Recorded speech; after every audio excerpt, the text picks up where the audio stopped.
વડોદરા શહેરના અલગ અલગ પોલીસ સ્ટેશનમાંથી ઝડપી પાડવામાં આવેલા વિદેશી દારૂના જથ્થાનો જાહેરમાં નાશ કરવામાં આવ્યો હતો। શહેરના કપુરાઈ પોલીસ સ્ટેશન વિસ્તારમાં દારૂના જથ્થાની નાશ કરવાની કામગીરી હાથ ધરવામાં આવી હતી। વિડીયોમાં જોઈ શકાય છે તેમ શહેરના ખુલ્લા મેદાનોમાં તમામ બોટલો પાથરી દેવામાં આવી હતી અને તેના પર રોડ રોલર ફેરવીને તમામ જથ્થાનો કૂચો બોલાવી દેવામાં આવ્યો હતો।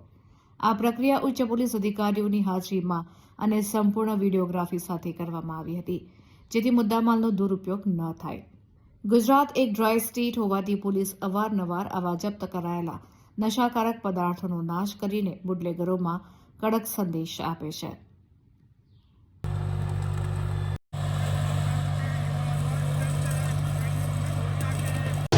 અત્યારે કપુરાઈ પોલીસ હદ વિસ્તારમાં ઝોન 3ના કપુરાઈ, પાણીગેટ, મકરપુરા અને માંજરપુર આ 4 પોલીસ સ્ટેશનમાં છેલ્લા 2 મહિનામાં દાખલ થયેલા 69 ગુનાના 1,34,00,000થી પણ વધારેના મુદ્દામાલનો નાશ કરવામાં આવી રહ્યો છે, જેમાં 38,000થી પણ વધુ બોટલોનો અત્યારે નાશ કરવામાં આવી રહ્યો છે।